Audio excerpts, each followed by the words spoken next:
Mereka adalah orang-orang yang baik. Pidato ini disampaikan untuk memperingati unjuk rasa Paskah, Easter Rising, di Dublin tanggal 24 April 1916.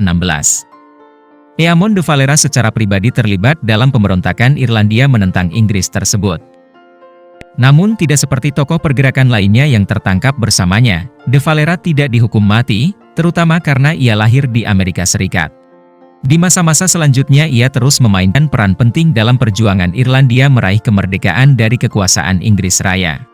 Unjuk rasa di hari Paskah itu sendiri menandai dimulainya proses panjang penuh liku yang berujung pada berakhirnya kekuasaan kerajaan Inggris atas Irlandia, dan sebagai pelaku yang masih bertahan hidup hingga saat itu, de Valera sangat populer. Sebelum kita lanjut, tekan tombol like, subscribe, dan tanda lonceng, supaya dapat notifikasi dari kami setiap kali kami mengupload video terbaru. Di-share juga ke teman-teman kalian jika video ini bermanfaat. Mari kita lanjut.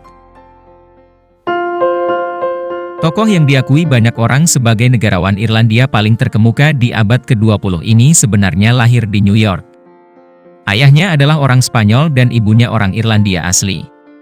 Pada usia 3 tahun, de Valera dikirimkan ke Irlandia untuk tinggal bersama salah satu keluarga kerabat ibunya. Setelah lulus dari Royal University of Dublin, de Valera berprofesi sebagai guru matematika. Ia pendukung gigi dihidupkannya kembali bahasa Irlandia. Pada tahun 1913, ia bergabung dalam kelompok sukarelawan Irlandia yang memulai keterlibatannya dalam unjuk rasa Paskah. De Valera dibebaskan berdasarkan amnesti umum di tahun 1917.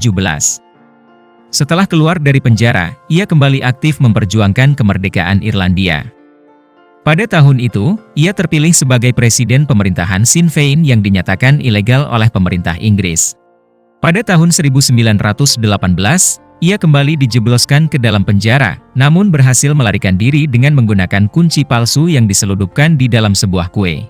Di bawah samaran ia lari ke Amerika, di mana ia berhasil menggalang sumbangan sebesar 5 juta US dollar untuk perjuangan mewujudkan Republik Irlandia. Sekembalinya di Irlandia, de Valera memimpin gerakan menentang Pakta Inggris-Irlandia, sebuah perjanjian damai antara kedua belah pihak. Pada fakta tersebut, Inggris menjanjikan kemerdekaan parsial bagi Irlandia. Ketika fakta itu diberlakukan, de Valera mendukung perlawanan kaum Republik dalam Perang Saudara yang pecah tidak lama kemudian. Namun kekuatan para pemberontak Irlandia itu berhasil dipatahkan. Pada tahun 1927, de Valera terpaksa mengucapkan sumpah setia kepada mahkota kerajaan Inggris agar dapat dilantik sebagai anggota Dáil, Parlemen Irlandia. Sejak saat itu de Valera memilih jalur perjuangan politik dan sedapat mungkin berusaha menjauhi bentrokan dengan pihak Inggris. Partainya, Fianna Fáil atau Tentara Masa Depan, dengan cepat berkembang menjadi partai politik terbesar di Irlandia. Antara tahun 1932 hingga 1948, de Valera menjadi Perdana Menteri. Akhirnya di tahun 1937, negara merdeka Irlandia yang dijanjikan Inggris secara de facto berkembang lebih jauh menyerupai negara Irlandia atau Eire, yang sepenuhnya berdaulat dan terpisah dari persemakmuran Inggris. De Valera bahkan mengupayakan swasembada di segala bidang bagi negara barunya. Namun ketaatan de Valera pada agama Katolik, netralitasnya dalam Perang Dunia Kedua atau ia menolak digunakannya pangkalan Angkatan Laut Irlandia oleh Inggris, dan kegigihannya membangkitkan kembali bahasa asli Irlandia, memicu perlawanan penduduk di Irlandia Utara yang sebagian adalah keturunan Inggris beragama Protestan. Kaum Protestan Irlandia Utara mulai mengadakan perlawanan menentang unifikasi dengan Eire di kota Ulster. Dengan sosoknya yang luar biasa tinggi, berwibawa, dan tenang, de Valera nampak alim dan jauh dari kesan gigih. Namun kegigihannya ia buktikan ketika ia berhasil mempertahankan posisinya sebagai Perdana Menteri sampai tahun 1948, ketika Fianna Fáil kalah dalam pemilu oleh koalisi John Costello yang selanjutnya membentuk pemerintahan sendiri. Di masa Costello, Irlandia meneguhkan pemutusan semua keterikatan dengan Inggris.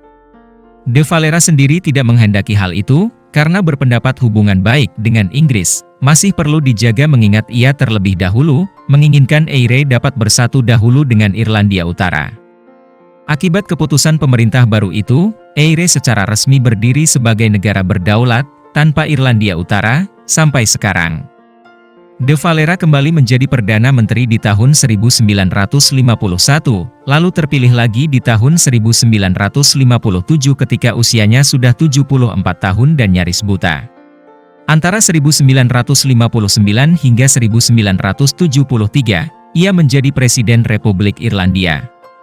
Pada tahun 1973, ia memutuskan untuk pensiun dan menikmati sisa hidupnya di sebuah rumah jompo sampai wafat di tahun 1975.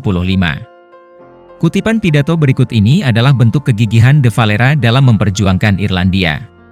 Kemerdekaan politik saja bukanlah tujuan akhir. Kita dapat menghimpun kembali bangsa kita sebagai sebuah keluarga. Bahasa adalah karakteristik utama suatu bangsa. Demikianlah perjalanan dan kisah Eamon De Valera yang berjuang habis-habisan memperjuangkan kemerdekaan Irlandia. Semoga paradigma kalian tentang penggagas pidato terhebat dunia semakin bertambah. Sampai jumpa di episode berikutnya.